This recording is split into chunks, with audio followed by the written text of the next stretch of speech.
크앙, 끄응. 살을 애는 듯한 삭풍이 휘몰아치는 지리산 골짜기. 그 하얀 정막을 찢어발기는 비명소리는 짐승의 것이라기보다 차라리 지옥에서 기어나온 악귀의 통곡에 가까웠다. 눈보라가 시야를 가려 한 치 앞도 분간할 수 없는 상황 속에서 나무꾼 강쇠는 지게를 짊어진 채 그대로 얼어붙은 듯 멈춰 섰고 그의 거친 숨소리마저 공포에 질려 하얗게 부서지고 있었다. 방금 전까지만 해도 마른 장작을 찾아 헤매던 그의 귓가를 때린 그 소리는 단순한 짐승의 울음이 아니었으며 그것은 죽음의 냄새를 짙게 풍기는 절규였기에 강쇠의 등골을 타고 서늘한 전율이 흘러내렸다. 그는 본능적으로 손에 쥔 낡은 도끼 자루를 꽉 움켜쥐었는데 손마디가 하얗게 질릴 정도로 힘이 들어갔음에도 불구하고 덜덜 떨리는 다리는 좀처럼 진정되지 않았다. 이 깊은 겨울 산속에서 들리는 저런 처절한 비명은 대개 두 가지 중 하나를 의미하는 것이었다. 하나는 굶주린 맹수가 먹잇감의 숨통을 끊을 때 내지르는 포효이거나 다른 하나는 덫에 걸려 생살이 찢겨나가는 짐승의 단말마일터인데 어느 쪽이든 인간인 강쇠에게는 재앙과도 같은 일이었다. 도대체 무엇이란 말인가? 이 눈보라 속에 강쇠는 마른 침을 꿀꺽 삼키며 소리가 들려온 방향으로 조심스럽게 고개를 돌렸는데 그곳은 사람들이 흔히 호환후환의 골짜기라 부르며 발길을 끄는 지 오래된 험한 너덜지대였다. 당장이라도 도망치고 싶은 마음이 굴뚝 같았으나 기이하게도 그 비명소리 뒤에 이어진 가느다란 신음소리가 강쇠의 발목을 잡고 놓아주지 않았다. 그것은 마치 살려달라고 애원하는 어린아이의 울음소리처럼 애처롭게 들려왔기 때문이다. 강쇠는 허리춤에 매달린 삼배 주머니를 만지작거리며 잠시 갈등했으나 결국 호기심과 알 수 없는 연민이 공포를 이기고야 말았다. 그는 눈 덮인 바위 틈을 기어올라 소리가 나는 곳으로 한 발 한 발 내디뎠는데 거친 숨을 몰아쉬며 도착한 그곳에는 참혹한 광경이 펼쳐져 있었다. 하얀 눈밭 위로 붉은 선혈이 낭자하게 뿌려져 있었고 그 중심에는 아직 전내도 가시지 않은 어린 호랑이 한 마리가 시커먼 무쇠 덫에 앞다리가 끼인 채 고통스럽게 몸부림치고 있었다. 아이고, 저런 산군 산준의 새끼가 아니더냐. 강쇠는 자신도 모르게 탄식을 내뱉으며 뒷걸음질 쳤는데 산의 주인이라 불리는 호랑이의 새끼가 인간이 놓은 덫에 걸려있다는 사실 자체가 믿기지 않을 만큼 충격적인 일이었기 때문이다. 새끼 호랑이는 인기척을 느끼자 고통 속에서도 하악질을 해대며 경계심을 드러냈지만 덫에 물린 다리에서는 끊임없이 검붉은 피가 흘러나와 주변의 눈을 녹이고 있었다. 강쇠는 주위를 두리번거리며 어미 호랑이의 흔적을 찾으려 애썼으나 휘몰아치는 눈보라 때문인지 아니면 사냥을 나간 탓인지 어미의 기척은 느껴지지 않았다. 만약 지금 당장 어미가 나타난다면 강쇠의 목숨은 파리 목숨보다 못하게 될 것이 뻔했지만 저 어린 짐승을 차가운 눈밭에 내버려 두고 간다면 녀석은 꼼짝없이 얼어 죽거나 과다출혈로 목숨을 잃을 것이 분명했다. 녀석의 눈망울은 공포와 고통으로 가득 차 있었고 그 모습은 마치 며칠 전 굶주림에 시달리다 세상을 떠난 강쇠의 병든 노모가 마지막으로 그를 바라보던 눈빛과 너무나도 닮아 있어 가슴을 후벼 팠다. 내 놈 팔자나 내 팔자나 기구하기는 매한 가지구나. 강쇠는 체념 섞인 한숨을 내쉬며 조심스럽게 새끼 호랑이에게 다가갔는데 녀석은 마지막 힘을 짜내어 강쇠를 향해 발톱을 세웠으나 그마저도 힘이 빠져 허공을 휘저을 뿐이었다. 강쇠는 도끼를 내려놓고 두꺼운 무명천으로 손을 감싼 뒤 녀석을 안심시키려는 듯 낮고 부드러운 목소리로 중얼거렸다. 가만히 있거라 이 녀석아. 내 너를 해하려는 것이 아니라 살려주려는 것이니 제발 좀 가만히 있어. 말이 통할 리 만무한 짐승이었지만 강쇠의 진심이 전해진 것인지 아니면 고통에 지쳐버린 것인지 새끼 호랑이는 거친 숨을 몰아쉬며 저항을 멈추고 강쇠의 손길을 받아들이기 시작했다. 무쇠덫은 사냥꾼들이 곰이나 멧돼지를 잡기 위해 설치해둔 것으로 보였는데 녹이 슬어 뻑뻑한 데다가 스프링의 장력이 엄청나서 맨손으로 벌리기에는 역부족으로 보였다. 강쇠는 덫의 양쪽 날개를 잡고 젖먹던 힘까지 다해 벌려보려 했으나 쇠붙이는 꿈쩍도 하지 않은 채 오히려 새끼 호랑이의 다리를 더욱 옥죄어 녀석의 비명소리만 커지게 만들었다. 으라차차, 제기랄. 뭐 이리 단단하게 만들었단 말인가. 강쇠의 이마에는 땀방울이 송글송글 맺혔다가 이내 식어버렸고 그의 거친 손바닥은 쇠붙이에 쓸려 껍질이 벗겨지고 피가 배어나왔다. 하지만 그는 멈추지 않고 주변에 굴러다니는 튼튼한 참나무 가지를 주워 덫의 틈새에 끼워 넣고 지렛대 삼아 다시 한번 힘을 쓰기 시작했다. 끼익, 끼익. 녹슨 쇠가 비틀리는 소름 끼치는 소리가 고요한 설산에 울려 퍼졌고 강쇠의 팔 근육은 터질 듯이 부풀어 올랐다. 그는 이를 악물고 온몸에 체중을 실어 나무 막대를 눌렀으며 그 순간 텅 하는 소리와 함께 덫의 이빨이 벌어지며 새끼 호랑이의 다리가 풀려났다. 됐다. 어서 발을 빼거라. 강쇠가 소리치자마자 새끼 호랑이는 본능적으로 몸을 뒤로 빼며 덫에서 벗어났고 강쇠는 그 반동으로 엉덩방아를 돋으며 눈밭에 나뒹굴었다. 풀려난 새끼 호랑이는 다리를 절뚝거리며 몇 걸음 물러나더니 도망가지 않고 강쇠를 향해 고개를 돌려 그 맑은 호박색 눈동자로 그를 빤히 응시했다. 그 짧은 안도감도 잠시 숲의 공기가 순식간에 무겁게 가라앉으며 등 뒤에서 서늘한 살기가 느껴지기 시작했다. 강쇠의 머리카락이 쭈뼛 곤두섰고 본능적인 공포가 심장을 옥죄어와 그는 감히 뒤를 돌아볼 엄두조차 내지 못했다. 바람 소리마저 멈춘 듯한 정막 속에서 들려온 것은 눈을 밟는 뽀드득 소리가 아니라 육중한 무언가가 대지를 누르는 듯한 묵직한 진동이었다. 천천히, 아주 천천히 고개를 돌린 강쇠의 눈앞에는 집채만한 그림자가 드리워져 있었고 그 위로 타오르는 듯한 두 개의 푸른 불꽃이 그를 내려다보고 있었다. 그것은 바로 이 산의 진정한 주인이자 새끼의 어미인 거대한 암호랑이였다. 어미 호랑이의 덩치는 일반적인 짐승의 범주를 아득히 넘어선 것이었는데 그 몸집은 황소보다도 컸으며 입에서는 하얀 입김과 함께 비릿한 피냄새가 진동했다. 강쇠는 이제 죽었구나 싶어 눈을 질끈 감고 다가올 죽음을 기다렸다. 사냥꾼이 쳐놓은 덫을 만진 인간을 맹수가 살려둘 리 없다는 생각에 그는 마음속으로 조상님께 하직 인사를 올렸다. 어머니, 불효자 강쇠가 이제 갑니다. 그러나 예상했던 날카로운 이빨이 목덜미를 뚫는 고통은 찾아오지 않았고 대신 거칠고 까칠한 혀가 닫힌 새끼의 상처 부위를 핥아주는 소리만이 들려올 뿐이었다. 조심스럽게 눈을 뜬 강쇠는 믿을 수 없는 광경을 목격했는데 어미 호랑이는 강쇠를 공격하는 대신 새끼의 피 묻은 다리를 정성스럽게 핥아주며 낮은 소리로 그를 위로하고 있었다. 새끼는 어미의 품에 파고들며 안도감에 젖은 울음소리를 냈고 어미는 그런 새끼를 감싸 안으며 강쇠 쪽으로 고개를 돌렸다. 그 거대한 눈동자는 금방이라도 강쇠를 찢어밟길 듯한 살기 대신 깊고도 오묘한 빛을 띠고 있어 마치 사람의 마음을 꿰뚫어 보는 듯했다. 어미 호랑이는 강쇠와 눈을 맞춘 채 잠시 동안 침묵을 지켰는데 그 눈빛에는 짐승이라고는 믿기 힘든 지성과 기이한 감정이 서려 있었다. 그것은 단순한 포식자의 눈빛이 아니라 자식을 구해준 은인에 대한 묵직한 인사와도 같았다.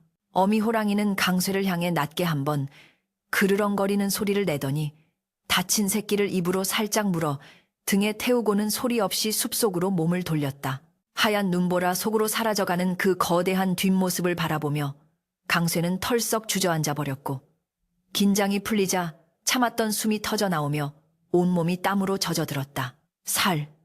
살았구나. 호랑이가 사람을 살려주다니. 강쇠는 떨리는 손으로 가슴을 쓸어내리며 자신이 겪은 일이 꿈인지 생시인지 분간할 수 없었지만 눈 위에 선명하게 찍힌 그 거대한 발자국과 핏자국만이 그 모든 것이 현실이었음을 증명하고 있었다. 날이 어둑어둑해지자 강쇠는 서둘러 지게를 짊어지고 산을 내려오기 시작했다. 비록 택감은 평소보다 적게 구했고 손바닥은 찢어져 쓰라렸지만 그의 발걸음에는 설명할 수 없는 기운이 서려 있었다. 산군과의 기이한 만남, 그리고 죽음의 문턱에서 돌아왔다는 안도감은 강쇠의 마음에 묘한 변화를 일으키고 있었던 것이다. 그는 산을 내려오며 자꾸만 뒤를 돌아보았는데 어둠이 짙게 깔린 숲속 어딘가에서 여전히 그 푸른 눈동자가 자신을 지켜보고 있는 듯한 느낌을 지울 수 없었다.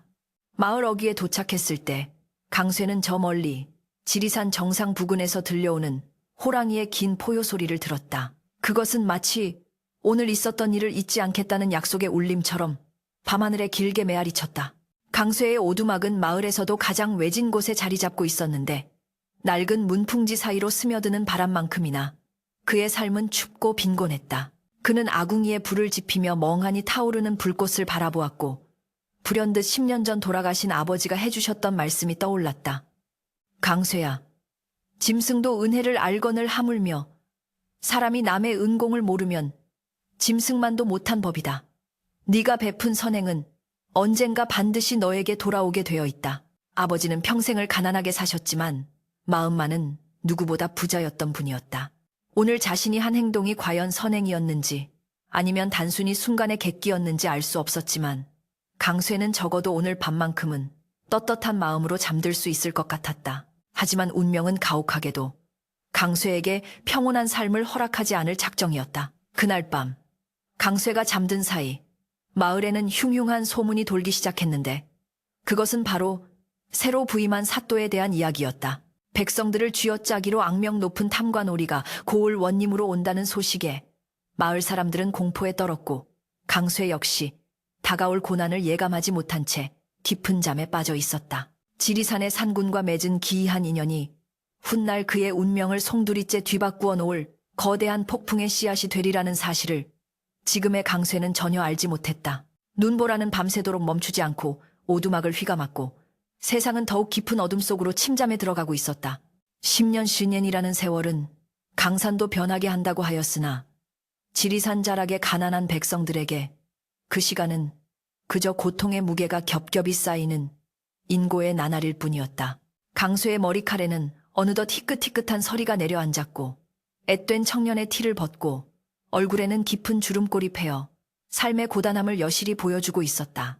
10년 전 눈 덮인 골짜기에서 호랑이의 새끼를 구해주었던 그 기이한 밤의 기억은 이제 희미한 꿈처럼 아득해졌고 당장 오늘 저녁 끼니를 걱정해야 하는 냉혹한 현실만이 그의 어깨를 짓누르고 있었다.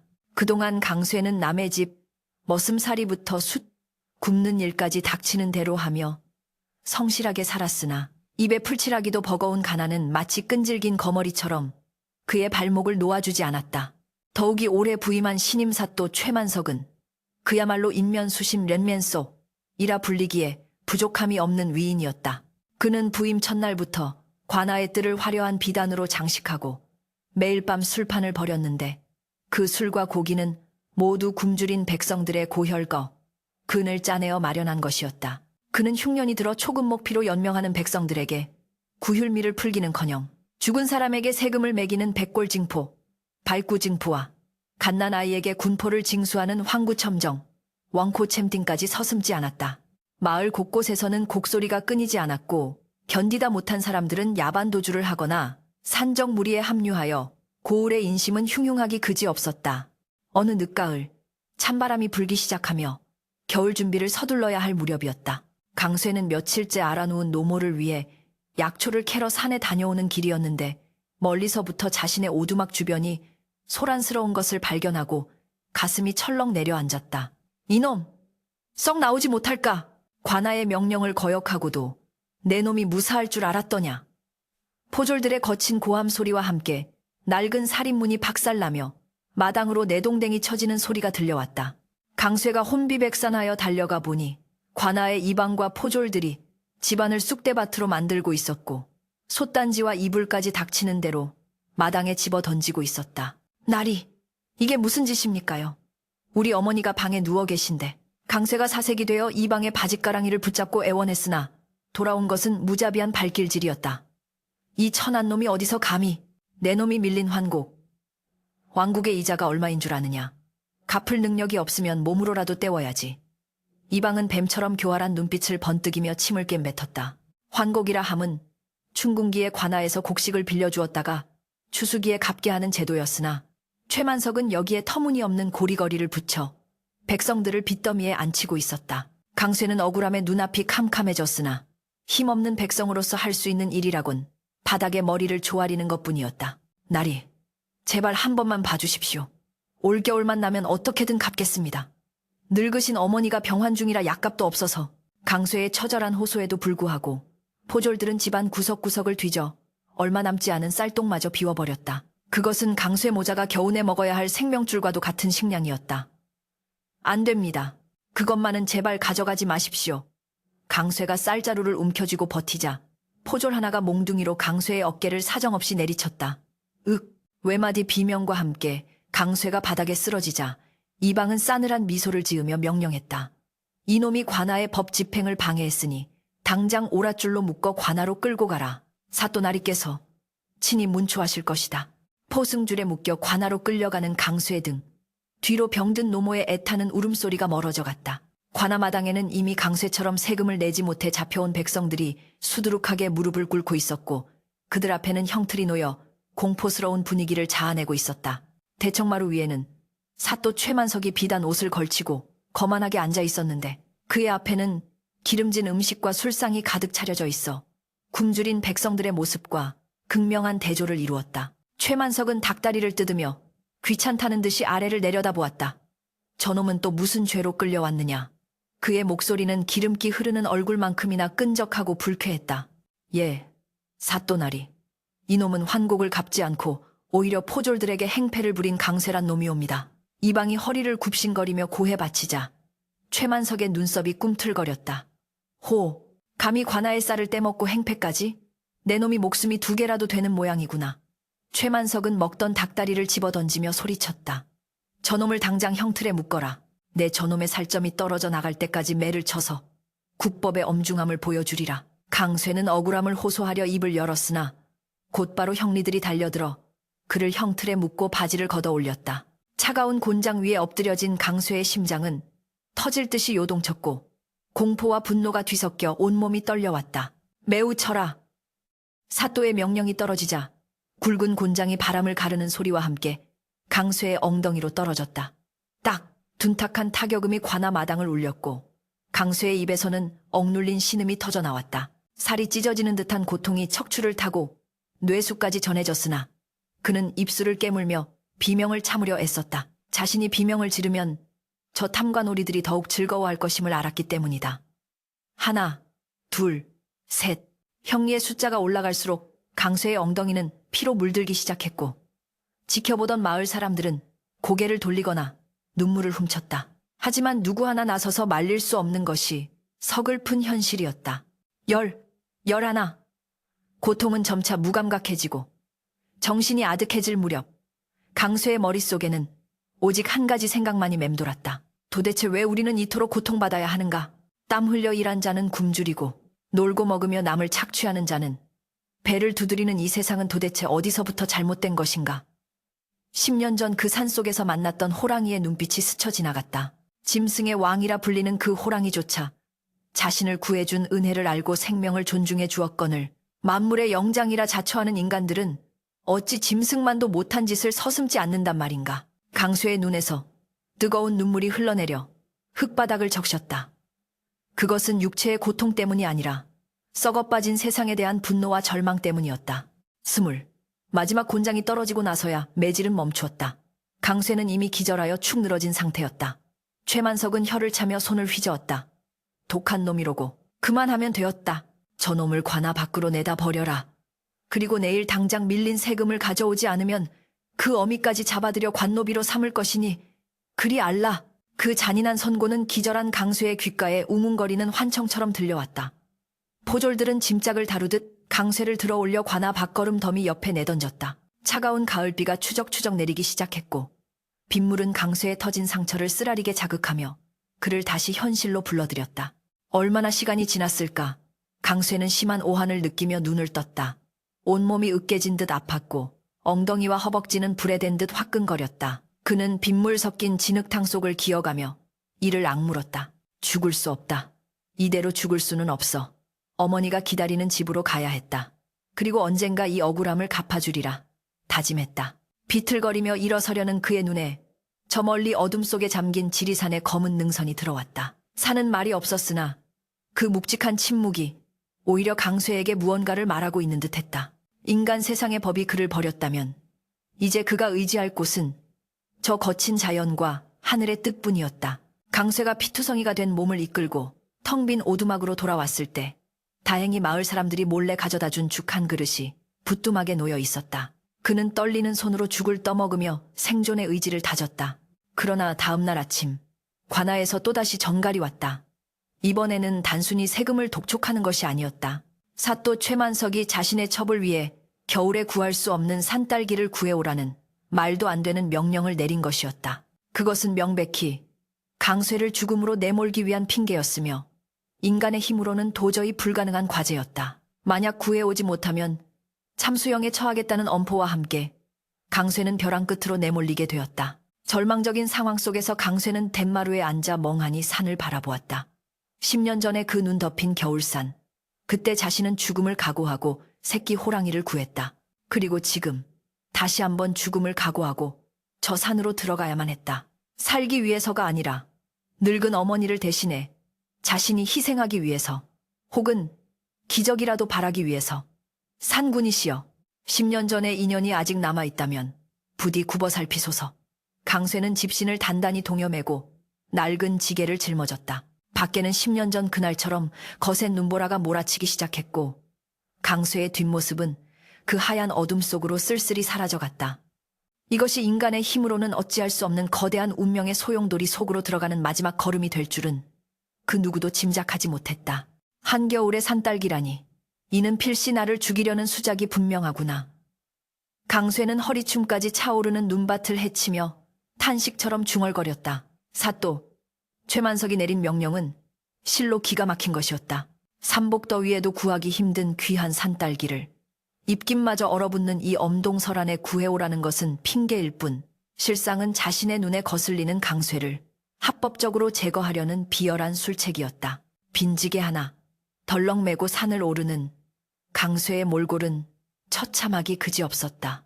며칠 전 관아에서 맞은 장독이 아직 풀리지 않아 걸음을 옮길 때마다 허벅지가 끊어질 듯 욱신거렸고 집신 사이로 스며든 눈 녹은 물은 발가락을 감각조차 없게 만들었다. 그러나 그 육신의 고통보다 더 시린 것은 늙은 노모를 홀로 두고 죽으러 가는 자식의 찢어지는 심정이었다. 그는 집을 나설 때 차마 사실대로 말할 수 없어 산 너머 약재상에 귀한 약초를 팔러 간다고 거짓말을 했다. 어머니, 다녀오리다. 부디끼니 거르지 마시고. 노모의 거친 손을 잡고 마지막 인사를 올릴 때 강쇠는 터져나오려는 울음을 삼키느라 입술을 깨물어 피를 보았다. 이제 다시는 그 따뜻한 손을 잡을 수 없을지도 모른다는 불길한 예감이 그의 발목을 잡았지만 빈손으로 돌아갔다가는 사또의 불호령이 떨어져 어머니까지 화를 입을 것이 뻔했다. 차라리 산속에서 짐승의 밥이 되는 한이 있더라도 빈손으로 돌아갈 수는 없었다. 지리산은 말이 없었고 오직 휘몰아치는 눈보라만이 죽음의 사자처럼 강쇠의 앞길을 가로막을 뿐이었다. 산 중턱을 넘어서자 바람은 더욱 거세져 눈을 뜰 수조차 없었다. 사방은 온통 하얀색뿐이라 방향 감각은 이미 상실된 지 오래였고 앙상한 나뭇가지들은 마치 유령의 손길처럼 강쇠의 옷자락을 잡아 끌었다. 산딸기가 어디 있단 말인가. 강쇠는 헛웃음을 흘리며 눈 덮인 덤불을 미친 듯이 파헤쳤다. 손톱이 깨지고 손가락 끝에서 피가 배어나왔지만 그가 발견한 것은 썩은 낙엽과 차가운 돌멩이뿐이었다. 배고픔과 추위, 그리고 절망감이 한꺼번에 밀려오며 강쇠의 의식은 점차 흐릿해져갔다. 눈앞에 붉은 산딸기가 주렁주렁 매달린 환영이 아른거리는가 싶더니 이내 그것은 붉은 핏방울로 변해 눈 위로 뚝뚝 떨어지는 환상으로 바뀌었다. 해는 어느덧 서산으로 넘어가고 깊은 산속의 어둠은 순식간에 찾아왔다. 밤이 되자 산의 기온은 급격히 떨어져 입고 있는 갱겹의 무명옷은 무용지물이나 다름없었다. 강쇠는 추위를 피하기 위해 커다란 바위 밑 굴을 찾아 몸을 웅크렸으나 뼛속까지 파고드는 한기는 막을 길이 없었다. 이렇게 죽는 것인가? 10년 전 그날처럼. 몽롱해지는 정신 속에서 강쇠는 10년 전 호랑이 새끼를 구해주던 그날을 떠올렸다. 그때도 지금처럼 눈보라가 쳤었다. 그때 그 어린 호랑이는 살아서 어미를 만났을까? 부질없는 생각이 꼬리를 물 때쯤 어디선가 들려오는 기분, 나쁜 울음소리가 강쇠의 신경을 곤두세우게 했다. 아우. 길고 날카로운 그 소리는 호랑이의 묵직한 포효와는 다른 교활하고 잔인한 늑대의 울음소리였다. 강쇠가 화들짝 놀라 몸을 일으키자 어둠 속에서 푸른 안광들이 하나둘씩 켜지기 시작했다. 하나, 둘, 다섯, 열. 그것은 굶주린 늑대물이었다. 혹독한 겨울산에서 먹잇감을 찾지 못한 늑대들은 피냄새와 약한 자의 기운을 기가 막히게 막고 몰려든 것이었다. 놈들은 강쇠가 숨은 바위굴을 반원형으로 포위하고는 입가에 누런 침을 흘리며 서서히 포위망을 좁혀오고 있었다. 가장 앞에 선 우두머리. 늑대는 다른 녀석들보다 몸집이 2배는 커 보였는데 흉터투성이인 얼굴로 강쇠를 노려보며 으르렁거렸다. 오냐 이놈들아. 관아놈들에게 주구나 내 놈들에게 주구나 매한 가지다. 강쇠는 체념 섞인 분노를 토해내며 손에 쥐고 있던 낡은 도끼를 고쳐 잡았다. 비록 다리는 후들거리고 힘은 빠져 있었지만 앉아서 당할 수만은 없다는 마지막 옥이었다. 늑대들은 강쇠의 저항 의지를 비웃기라도 하듯 우두머리의 신호에 맞춰 동시에 달려들 태세를 취했다. 크르르. 놈들의 거친 숨소리가 코앞까지 다가왔고 강쇠는 눈을 질끈 감으며 도끼를 허공으로 휘둘렀다. 바로 그 순간 늑대들이 달려들려는 찰나의 정적을 깨고 지리산 전체를 뒤흔드는 듯한 천둥 같은 굉음이 터져 나왔다. 그 소리는 단순한 짐승의 울음이 아니라 산천초목을 벌벌 떨게 만드는 제왕의 호령이었다. 귀청이 찢어질 듯한 포효와 함께 엄청난 바람이 일어 주변의 눈보라를 한순간에 날려버렸다. 공격하려던 늑대들은 혼비백산하여 바닥에 납작 엎드리거나 비명을 지르며 뒷걸음질 쳤다. 강쇠가 놀라 눈을 뜨니 어둠을 가르고 나타난 거대한 황금색 형체가 늑대 무리의 한가운데로 뛰어들고 있었다. 그것은 집채만 한 호랑이였다. 10년 전 보았던 어미 호랑이보다도 훨씬 더 크고 위풍당당한, 그야말로 전설 속에서나 나올 법한 대호다후였다.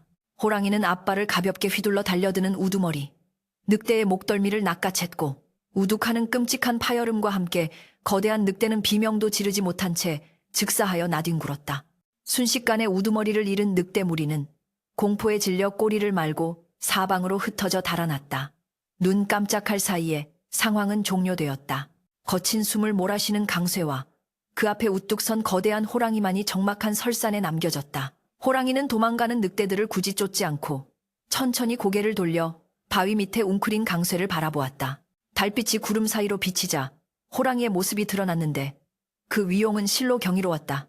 황금빛 털에는 윤기가 흘렀고 이마에는 임금, 왕, 자가 선명하게 새겨져 있었으며 무엇보다 그 두 눈은 호박석처럼 영롱하게 빛나고 있었다. 강쇠는 압도적인 공포와 경외감에 숨조차 쉴 수 없었다. 산군님. 입술이 덜덜 떨리며 겨우 한마디가 새어나왔다. 그런데 호랑이가 강쇠에게 다가오는 모습이 어딘가 낯설지 않았다. 맹수가 먹잇감을 노리는 살기등등한 걸음걸이가 아니라 마치 오랜 친구를 만난 듯 반가움이 섞인 몸짓이었다. 호랑이는 강쇠의 코앞까지 다가와 그 거대한 머리를 강쇠의 가슴팍에 비비기 시작했다. 거칠지만 따뜻한 혀가 강쇠의 얼어붙은 뺨을 핥았고 그 온기에 강쇠의 긴장이 눈 녹듯 사라졌다. 그때 강쇠의 눈에 호랑이의 오른쪽 앞다리에 희미하게 남아있는 상처 자국이 들어왔다. 그것은 10년 전 무쇠 덫에 걸려 생살이 찢어졌던 그 자리였다. 아, 너로구나. 그때 그 녀석이로구나. 강쇠는 왈칵 눈물을 쏟으며 호랑이의 목을 끌어안았다. 10년 전 자신의 손으로 살려주었던 그 작은 생명이 이제는 산을 호령하는 왕이 되어 죽음의 위기에서 자신을 구해주러 온 것이었다. 호랑이는 굵은 목을 울리며 고롱고롱하는 소리를 냈는데 마치 강쇠의 말을 알아듣고 그동안 잘 있었느냐고 묻는 듯했다. 짐승도 은혜를 잊지 않는다던 아버지의 말씀이 사무치게 떠올라 강쇠는 호랑이의 털에 얼굴을 묻고 한참을 오열했다. 인간 세상에서 겪은 모멸과 서름이 그 거대한 품 안에서 위로받는 순간이었다. 하지만 감격의 순간도 잠시, 호랑이는 갑자기 몸을 낮추어 엎드리더니 고개를 돌려 자신의 등을 바라보았다. 그리고는 강쇠를 향해 타라는 듯이 턱짓을 했다. 나보고 타라는 말이냐? 강쇠가 믿기지 않아 되묻자 호랑이는 다시 한번 낮게 그르렁거리며 재촉했다. 강쇠는 주저하다가 조심스럽게 호랑이의 등에 올라탔다. 호랑이의 등은 생각보다 훨씬 넓고 따뜻했으며 털은 부드러웠다. 강쇠가 자리를 잡고 목덜미를 단단히 붙잡자 호랑이는 기다렸다는 듯이 네 발에 힘을 주고 일어섰다. 그리고는 벼락같이 땅을 박차고 달리기 시작했다. 으악! 강쇠는 비명을 지르며 납작 엎드렸다. 호랑이의 속도는 상상을 초월했다. 험준한 바위와 계곡을 평지처럼 뛰어넘었고 울창한 숲을 바람처럼 가르고 지나갔다. 귓가에는 바람소리만 윙윙거릴 뿐 주변 풍경은 형체를 알아볼 수 없을 정도로 빠르게 뒤로 물러났다. 차가운 밤 공기가 얼굴을 때렸지만 호랑이의 체온 덕분에 춥지 않았다. 호랑이는 깎아지른 듯한 절벽을 거침없이 기어오르기도 하고 깊은 계곡을 한 번의 도약으로 뛰어넘기도 했다. 그것은 마치 구름을 타고 하늘을 나는 듯한 신비한 경험이었다. 강쇠는 이 신령스러운 짐승이 자신을 어디로 데려가는지 알 수 없었지만 적어도 죽음의 길은 아님을 확신할 수 있었다. 한참을 달린 호랑이는 사람의 발길이 닿을 수 없는 지리산의 가장 깊고 은밀한 곳, 구름 위로 솟은 기암절벽 앞에 멈춰 섰다. 그곳에는 덩굴로 가려진 비밀스러운 동굴 입구가 있었는데 동굴 안에서는 기이하게도 은은한 빛과 함께 향긋한 내음이 흘러나오고 있었다. 호랑이는 강쇠를 태운 채 조심스럽게 동굴 안으로 들어갔다. 바깥 세상은 한겨울의 혹한으로 꽁꽁 얼어붙어 있었지만 동굴 안은 마치 봄날처럼 따뜻한 온기가 감돌고 있었다. 강쇠가 호랑이 등에서 내려 주위를 둘러보았을 때 그의 눈은 믿을 수 없는 광경에 휘둥그레졌다. 동굴 안쪽, 천장에서 흘러내리는 맑은 석간수 옆으로 붉은 열매가 보석처럼 빛나고 있었던 것이다. 그것은 바로 사또가 그토록 찾아오라던, 아니 세상에 존재하지 않을 것이라 여겼던 한겨울의 산딸기였다. 온천수가 흐르는 지열 덕분에 이곳에서만 기적처럼 자라난 것이었다. 세상에, 정말로 있었구나. 강쇠는 떨리는 손으로 잘 익은 산딸기를 만져보았다. 싱싱하고 달콤한 향기가 코끝을 자극했다. 호랑이는 털썩 주저앉아 앞발을 핥으며 넋이 나간 강쇠를 흐뭇한 눈빛으로 바라보고 있었다. 그러나 놀라움은 거기서 끝이 아니었다. 호랑이는 자리에서 일어나 동굴 구석에 쌓여있는 돌무더기 쪽으로 다가가더니 앞발로 돌을 파헤치기 시작했다. 무엇을 하려는 게냐? 강쇠가 다가가 들여다보니 돌무더기 아래 낡은 괴짝 하나가 드러났다. 썩어가는 나무 괴짝 틈새로 번쩍이는 무언가가 보였다. 강쇠가 조심스럽게 괴짝 뚜껑을 열자 그 안에는 누런 황금 덩어리와 은화가 가득 들어 있었다. 이것은 옛날 화적대들이 관아나 부잣집을 털어 숨겨놓고는 서로 죽이고 죽이다가 끝내 찾아가지 못한 잊혀진 보물임이 분명했다. 산군인 호랑이는 이 산의 모든 비밀을 알고 있었던 것이다. 이것을 나에게 주려는 것이냐? 강쇠가 묻자 호랑이는 고개를 끄덕이듯 눈을 깜빡였다. 산딸기는 강쇠의 목숨을 구할 방편이요, 황금은 그의 비루한 삶을 바꿔줄 밑거름이었다. 강쇠는 무릎을 꿇고 호랑이에게 큰 절을 올렸다. 산군이시여, 이 미천한 놈을 2번이나 살려주시는군요. 이 은혜 죽어서도 잊지 않겠습니다. 강쇠의 눈물방울이 동굴 바닥에 떨어졌다. 호랑이는 다가와 강쇠의 어깨를 툭 치며 이제 그만 챙겨서 돌아가라는 신호를 보냈다. 밖에는 여전히 눈보라가 치고 있었지만 강쇠의 가슴 속에는 이제 두려움 대신 희망과 용기가 뜨겁게 타오르고 있었다. 이제 돌아가서 저 탐관오리의 코를 납작하게 해주고 늙으신 어머니를 봉양할 일만 남은 것이다. 강쇠는 옷자락을 찢어 산딸기를 조심스럽게 싸고 금괴 몇 덩이를 품속 깊이 갈무리했다. 욕심을 부려 다 가져가기에는 너무 무거웠고 지금 당장은 목숨을 부지하는 것이 급선무였기 때문이다. 다시 호랑이의 등에 올라탄 강쇠의 눈빛은 산에 들어올 때와는 완전히 달라져 있었다. 그것은 절망에 빠진 나약한 나무꾼의 눈이 아니라 하늘의 뜻을 등에 업고 악을 심판하러 가는 투사의 눈빛이었다. 호랑이는 우렁찬 포효와 함께 동굴을 박차고 나갔고 그 소리는 눈 덮인 지리산을 울리며 저 아래 부패한 인간 세상을 향해 경종을 울리고 있었다. 동지가 지나고 가장 춥다는 소환, 사완의 아침, 관아마당에는 살벌한 기운이 감돌고 있었다. 사또 최만석은 대청마루에 비스듬히 기대어 앉아 화로에 손을 쬐며 심드렁한 표정으로 뜰을 내려다보았다. 그의 앞에는 이미 형틀이 준비되어 있었고 붉은 옷을 입은 망나니가 시퍼렇게 날선 칼을 숫돌에 갈며 섬뜩한 소리를 내고 있었다. 겠지. 그 미천한 놈이 살아 돌아올 리가 없지.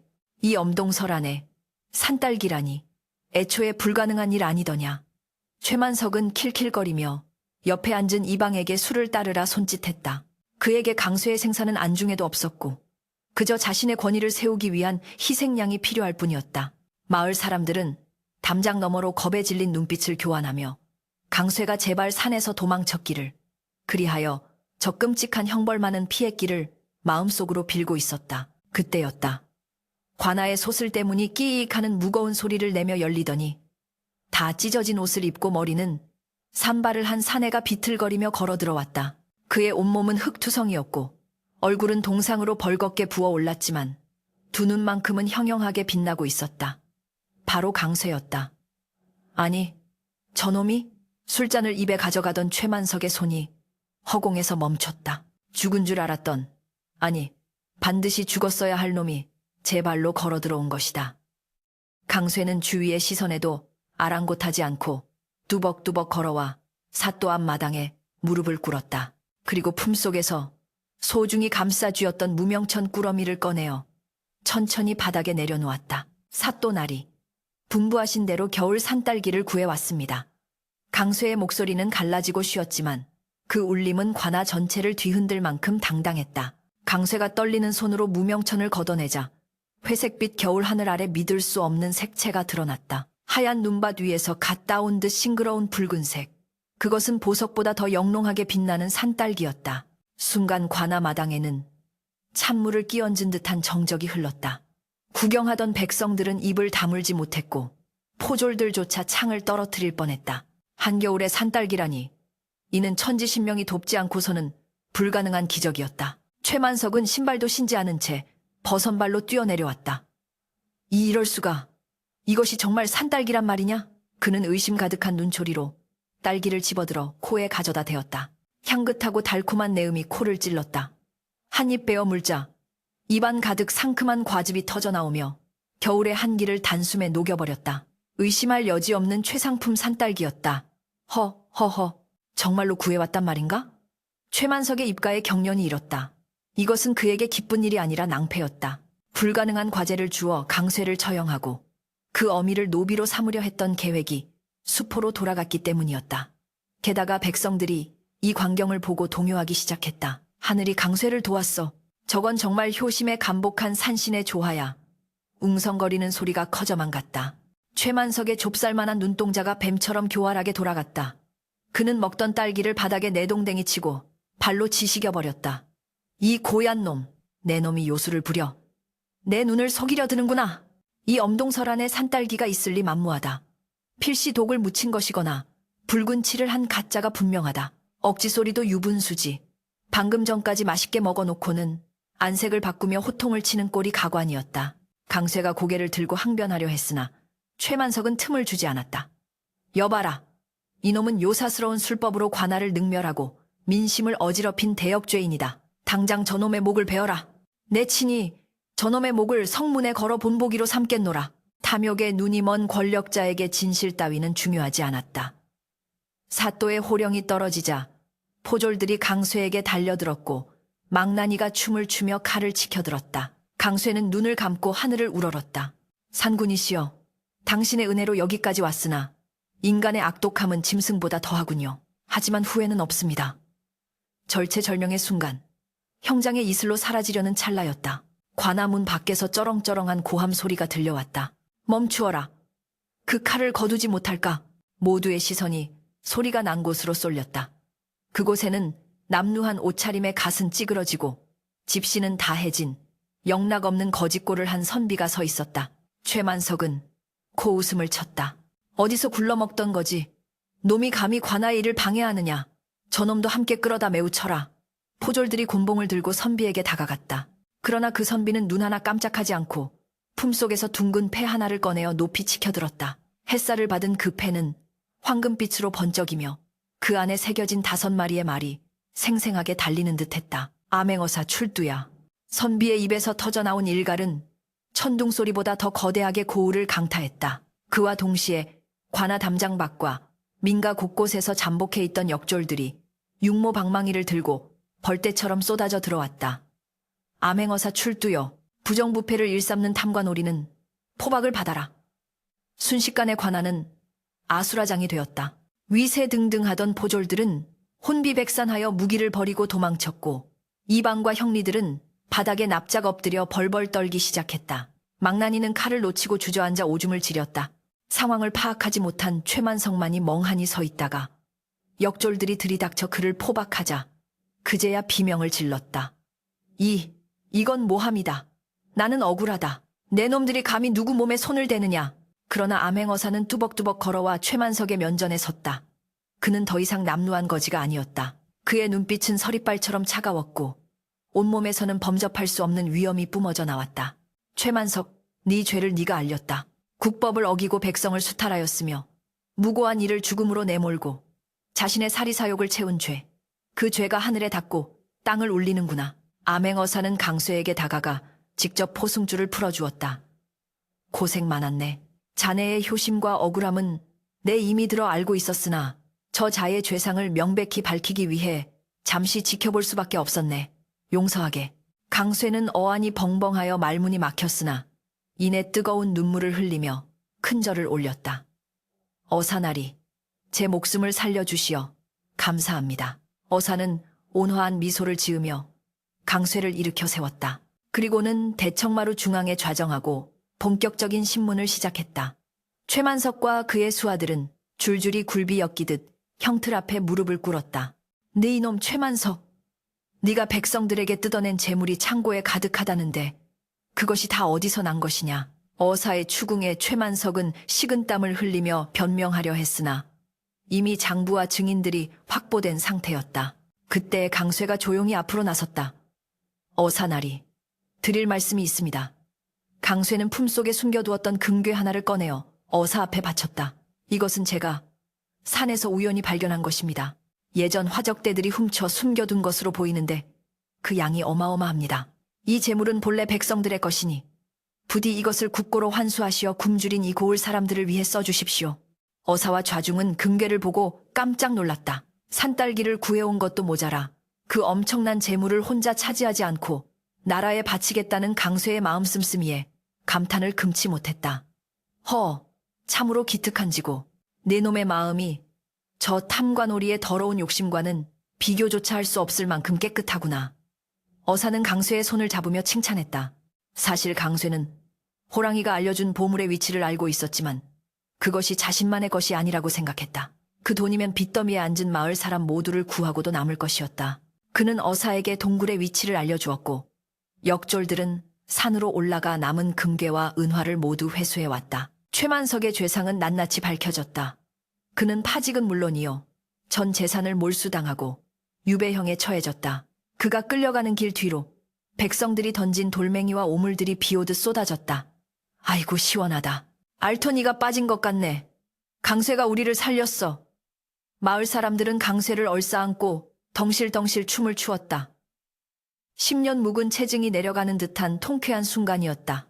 그날 밤 관아에서는 백성들을 위한 잔치가 벌어졌다. 어사는 창고를 열어 쌀과 고기를 풀었고 강쇠가 찾아낸 금괴의 일부를 사용하여 빚진 자들의 문서를 모두 소각해 주었다.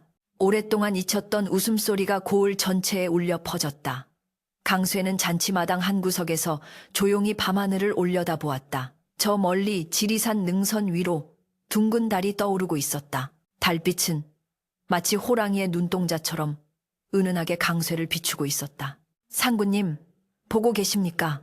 당신이 주신 기회로 썩은 환부를 도려내고 모두가 웃을 수 있게 되었습니다. 강쇠는 마음속으로 깊은 감사를 전했다. 어사는 떠나기 전 강쇠를 불러 치하하며 포상금을 내리려 했으나 강쇠는 정중히 거절했다. 저는 그저 늙은 어머니와 따뜻한 밥 한 끼 먹을 수 있으면 족합니다. 그 돈은 더 어려운 이웃에게 주십시오.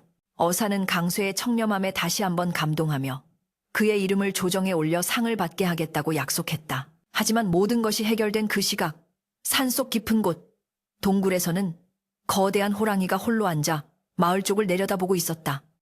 녀석은 인간 세상의 소란스러움 따위는 아랑곳하지 않는 듯 고고한 자태였으나 그 눈빛만은 강쇠가 있는 쪽을 향해 따스하게 머물러 있었다. 10년 전에 작은 인연이 돌고 돌아 거대한 악을 물리치고 수많은 생명을 구하는 결과를 낳았으니 이야말로 인과응보, 인고응보. 요 사필 귀정씨, 빅괴정이라 할 만했다. 바람에 실려오는 승리의 함성을 들으며 호랑이는 만족스러운 듯 길게 하품을 하고는 깊은 잠을 청했다. 이제 강쇠에게 남은 것은 그가 베푼 선행의 열매를 누리며 평온한 삶을 되찾는 일뿐이었다. 그러나 진정한 보상은 재물이나 명예가 아니라 그의 마음속에 단단하게 뿌리내린 자긍심과 자연에 대한 경외심일 것이었다. 폭풍우가 지나간 지리산 자락에는 다시금 평온한 봄바람이 불어오기 시작했다. 탐관오리 최만석이 파직당하고 유배지로 끌려가던 날, 백성들은 10년 묵은 체증이 내려가는 듯 환호성을 질렀으나 정작 그 모든 변화의 중심에 있었던 강쇠는 차분하고 겸손한 자세를 잃지 않았다. 암행어사가 조정에 장계를 올려 강쇠의 효행과 선행을 알리니 임금님께서는 강쇠에게 벼슬을 내리려 하셨으나 그는 이를 정중히 사양하고 고향에 남아 흙을 일구며 살기를 청했다. 대신 하사받은 포상금과 호랑이 굴에서 가져온 남은 금괴를 털어 마을 입구에 큰 기와집을 짓는 대신 허물어져 가던 이웃들의 초가집을 고쳐주고 흉년에 대비한 의창이선을 만들어 배고픈 이가 없게 하니 고을 사람들은 그를 강대인 달은 이라 부르며 칭송하기 시작했다. 강쇠의 오두막은 비록 조금 더 넓어지고 따뜻한 온돌이 놓였을 뿐 예전의 소박함을 그대로 유지하고 있었으나 그 안을 채우는 공기는 확연히 달라져 있었다. 병석에 누워 신음하던 노모는 아들이 가져온 산딸기와 보약 덕분에 씻은 듯이 완쾌되어 이제는 마당에서 텃밭을 가꾸며 환한 미소를 짓는 날이 많아졌다. 아이고, 내 아들이 장하구나. 짐승에게 베푼 은혜가 이리 큰 복으로 돌아올 줄 누가 알았겠느냐. 노모가 강쇠의 손을 잡고 눈시울을 붉힐 때마다 강쇠는 먼 산을 바라보며 그날의 산군을 떠올렸다. 그가 누리는 이 모든 풍요와 평화는 자신의 능력이 아니라 자연이 내려준 기적과도 같은 선물임을 한시도 잊지 않았기 때문이다. 세월은 유수와 같이 흘러 어느덧 강산이 또 한 번 변한다는 10년이 지났다. 강쇠는 이제 중년의 태가 완연한 가장이 되어 있었고 슬하에는 토끼 같은 자식들이 자라나 글 읽는 소리가 담장을 넘었다. 마을은 몰라보게 풍요로워졌다. 강쇠가 대여해준 농기구와 소 덕분에 황무지는 옥토로 변했고 가을이면 황금 들녘이 출렁거렸다. 예전처럼 세금 때문에 야반도주하거나 굶어 죽는 사람은 찾아볼 수 없게 되었다. 사람들은 이 모든 변화가 강쇠 덕분이라 입을 모았지만 강쇠는 항상 공을 돌렸다. 이것은 지리산 산신령님의 보살핌 덕분입니다. 우리는 그저 자연의 빚을 지고 사는 미미한 존재일 뿐이지요. 그의 말에는 뼈저린 경험에서 우러나온 진심이 담겨 있었다. 강쇠에게는 남들은 모르는 비밀스러운 의식이 하나 있었다. 매년 첫눈이 내리는 날이면 그는 아무도 모르게 가장 좋은 돼지 뒷다리 한 짝을 짊어지고 산 입구의 큰 바위, 일명 범바위라 불리는 곳으로 향했다. 그곳은 인간의 마을과 맹수의 영역을 가르는 경계선과도 같은 곳이었다. 강쇠는 고기를 바위 위에 정갈하게 올려놓고 땅바닥에 엎드려 큰 절을 올린 뒤 조용히 돌아오곤 했다. 다음 날 아침 그곳에 가보면 고기는 감쪽같이 사라져 있고 대신 멧돼지의 쓸개나 귀한 산삼 한 뿌리가 놓여 있곤 했다. 서로 얼굴을 마주하지는 않았지만 강쇠와 호랑이는 그렇게 십수년간 무언의 대화를 나누며 끈끈한 인연을 이어오고 있었던 것이다. 어느 해 겨울 유난히 혹독한 추위가 몰아닥쳤다. 눈이 어른 허리춤까지 쌓여 산짐승들이 먹이를 구하지 못해 민가로 내려와 소란을 피우는 일이 잦아졌다. 마을 청년들은 창과 몽둥이를 들고 순찰을 돌았고 강쇠 역시 밤잠을 설치며 외양간을 지키곤 했다. 그러던 어느 깊은 밤 밖에서 쿵 하는 둔탁한 소리가 들려왔다. 무언가 거대한 것이 마당에 떨어진 소리였다. 강쇠는 본능적으로 등잔불을 켜고 문을 열었다. 누구냐? 그의 외침은 흩날리는 눈보라 속에 묻혔고 마당에는 칠흑 같은 어둠만이 내려앉아 있었다. 그러나 강쇠는 느낄 수 있었다. 어둠 속 어딘가에서 익숙하고도 강렬한 시선이 자신을 응시하고 있다는 것을. 강쇠는 떨리는 손으로 호롱불을 들고 마당으로 내려섰다. 눈 덮인 마당 한가운데에는 믿을 수 없을 만큼 거대한 멧돼지 한 마리가 목덜미를 물린 채 즉사해 있었다. 좋기 5명의 장정이 달라붙어도 들기 힘들 만큼 큰 놈이었다. 그리고 그 옆으로 이어지는 발자국. 강쇠는 그 발자국을 보자마자 숨이 턱 막혀왔다. 그것은 일반적인 짐승의 것이 아니었다. 어른 얼굴만 한 크기의 거대한 발자국. 바로 지리산의 주인인 산군의 흔적이었다. 강쇠는 천천히 발자국을 따라 살인문 밖까지 걸어나갔다. 발자국은 산 쪽으로 이어지다가 어둠 속으로 사라져 있었다. 산군님, 오셨습니까? 이 누추한 곳까지. 강쇠의 눈에서 뜨거운 눈물이 흘러내려 볼을 적셨다. 이제는 그 호랑이도 많이 늙었을 터였다. 어쩌면 이것이 마지막 작별 인사일지도 모른다는 예감이 강쇠의 가슴을 스치고 지나갔다. 늙고 힘이 빠져 더 이상 사냥이 힘들 수도 있건만 자신을 잊지 않고 이 귀한 먹이를 물어다 주고 간 그 마음이 사무치게 고마웠다. 강쇠는 눈밭에 무릎을 꿇고 보이지 않는 어둠을 향해 머리를 조아렸다. 부디 만수무강하십시오. 내세에 다시 만난다면 그때는 제가 결초보은, 개처, 보은 하겠습니다. 차가운 밤바람이 강쇠의 옷깃을 스쳤지만 그의 마음속은 화롯불을 품은 듯 뜨거웠다. 그날 이후로 강쇠는 다시는 산군의 흔적을 찾을 수 없었다. 매년 고기를 놓아두던 범바 위의 고기도 그대로 남아 썩어가는 일이 잦아졌다. 사람들은 산군이 자연으로 돌아갔거나 더 깊은 골짜기로 떠났을 것이라 수군거렸다. 강쇠는 산을 바라볼 때마다 가슴 한 구석이 뻥 뚫린 듯한 상실감을 느꼈지만 동시에 마음의 평화를 얻었다. 녀석은 짐승으로서 누릴 수 있는 천수, 텐수를 누렸을 것이며 마지막까지 인간과의 신의를 지켰으니 그 넋은 분명 산신령이 되어 이 산을 지키고 있을 것이라 믿었기 때문이다. 강쇠는 자식들을 불러 모아놓고 늘 이 이야기를 들려주었다. 얘들아, 잘 듣거라. 세상 사람들은 짐승을 미물이라 하여 업신여기지만 때로는 짐승이 사람보다 더 깊은 정과 의리를 지니고 있다. 내가 그때 그 어린 녀석을 구하지 않았다면 오늘날의 우리는 없었을 것이다. 남에게 베푸는 작은 친절이 훗날 네 인생을 지탱하는 가장 큰 기둥이 되어 돌아온다는 것을 명심해라.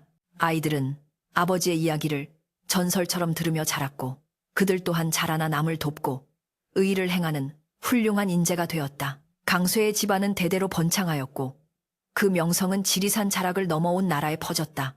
강쇠가 천수를 누리고 세상을 떠나던 날 마을 사람들은 기이한 현상을 목격했다고 전한다.